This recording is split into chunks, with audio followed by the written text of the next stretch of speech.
If everyone keeps telling you homeownership is impossible and you'll rent forever, they're either lying or uninformed. And today, I'm breaking down 5 strategies Gen Z is using to buy homes with as little as $10,000 down. No trust fund required.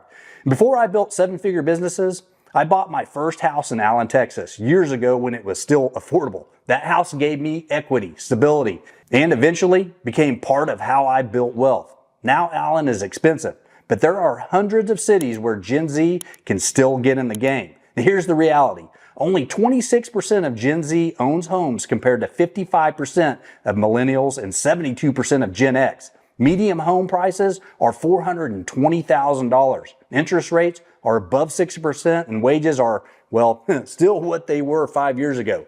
The traditional path, save 20% down, buy a single family home, live happily ever after. That's dead for most people. But here's what the doom and gloom headlines won't tell you.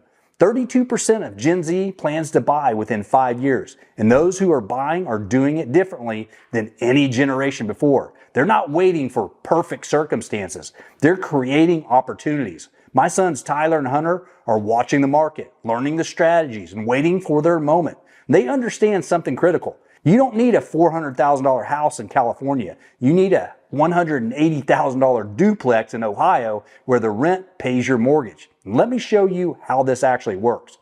Number 1, house hacking. Living for free while building equity. This is the strategy that separates people who stay broke from people who build wealth. House hacking means you buy a property with multiple units and live in one and rent out the others. The rental income covers most or all of your mortgage. Duplex, triplex, or fourplex properties qualify for FHA loans, 3.5% down, or conventional loans at 5% down, as long as you live in one unit. Find a $200,000 duplex, put 10 grand down, 5%. Your mortgage is $1,500 a month, including insurance and taxes. Rent the other unit for $1,200. Your housing cost, $300 per month while building equity. My friend Eric did exactly this with a duplex. Put 7 grand down with an FHA loan and rented the other side for $1,300. His mortgage was $1,400 and he lived there for 3 years paying $100 a month in housing while accumulating $35,000 in equity.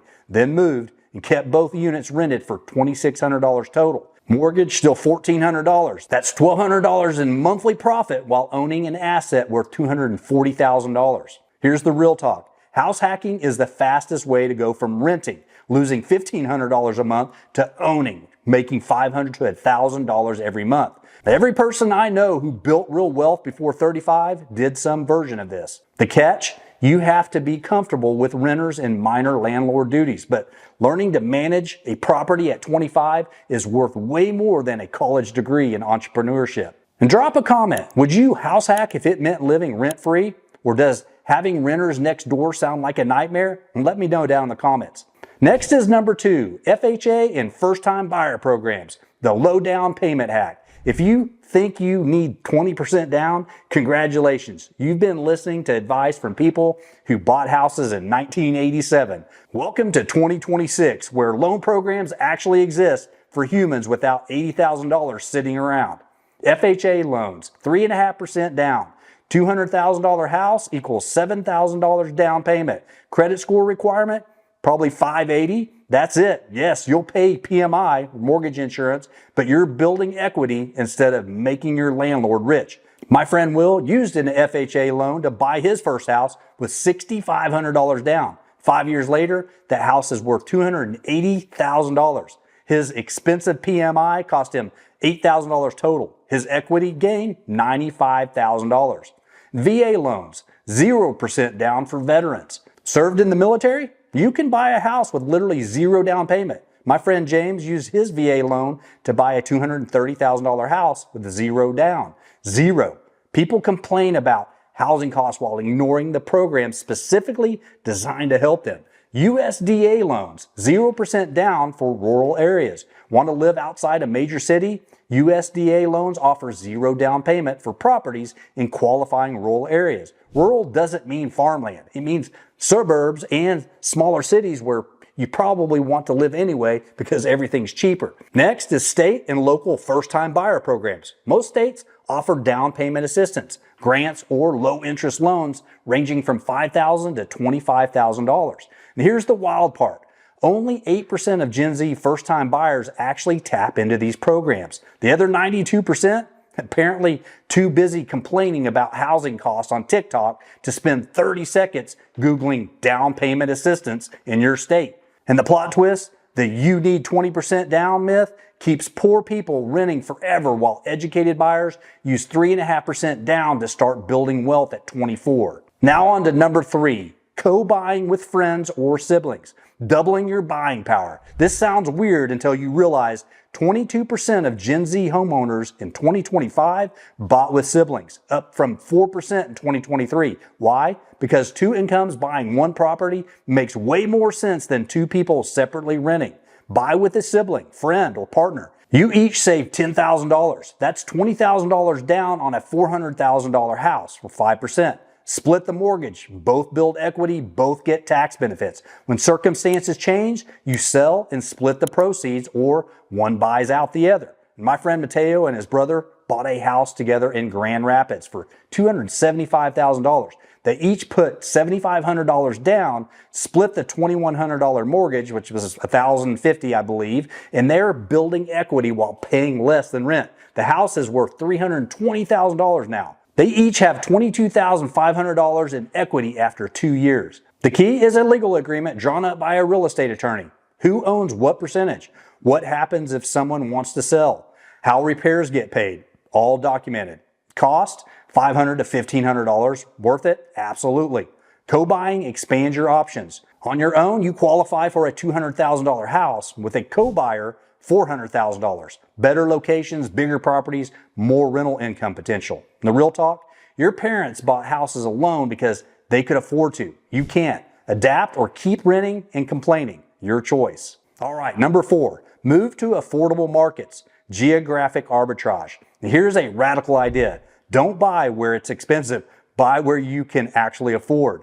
The most affordable metros for Gen Z: Pittsburgh, Cincinnati, Indianapolis, Oklahoma City, one of my favorites, Kansas City, Salt Lake City, Memphis, St. Louis. Medium home prices, $180,000 to $260,000. With 5% down, that's $9,000 to $13,000 to become a homeowner. My friend Alan built his 9-figure fortune by understanding one thing.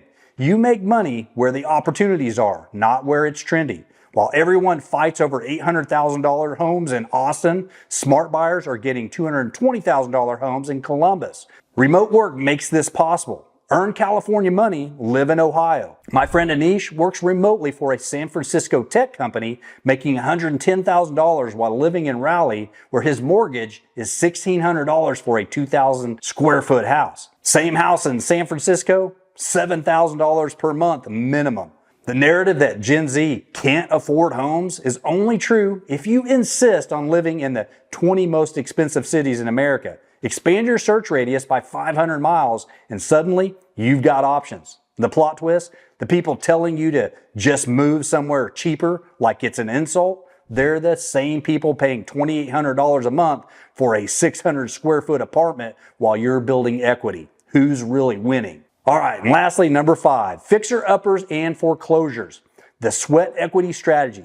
15% of Gen Z buyers are choosing fixer-uppers over move-in ready homes. And why? Because cosmetic issues scare off 90% of buyers, which means you get a discount for being willing to paint and replace countertops. Fixer-uppers price 15 to 30% below market. That $250,000 move-in ready house, it's $175,000 if it needs new carpet, paint, and kitchen updates. Spend $15,000 in renovations, DIY or contractors, and you've got instant equity. My friend Eric bought a foreclosure for $145,000 that needed $20,000 in work. After renovations, it appraised at $210,000. He put $7,250 down, which was a FHA 5% plus $20,000 in fixes, and that basically was $27,250 total investment.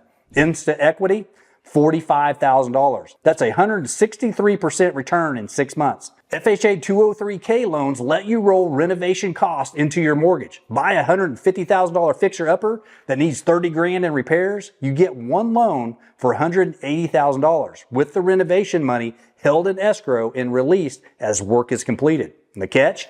You need to know what you're doing or hire the right people. Foundation issues and mold are nightmares. Ugly carpet and outdated cabinets are opportunities. And the real talk, fixer-uppers are how regular people get into expensive markets. Everyone wants perfect. Buy imperfect. Make it perfect. Own what others can't afford. Look, the housing market is brutal right now. I'm not going to pretend it's easy or tell you some motivational nonsense about manifesting a house, but I am going to tell you this. 26% of Gen Z already owns homes.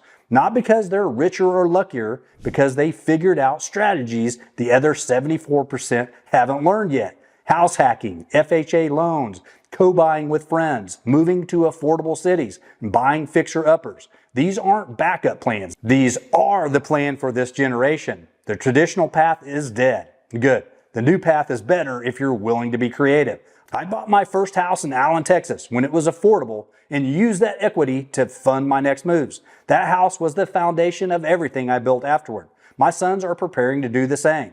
Watching these strategies, learning the game. You're not locked out of homeownership. You're locked into old thinking. The moment you realize there are 100 ways to buy a house without $80,000 in the bank is the moment everything changes. Start researching FHA loans. Look at duplexes in your area. Check out Cincinnati or Indianapolis or Salt Lake City or Zillow and talk to friends about co-buying.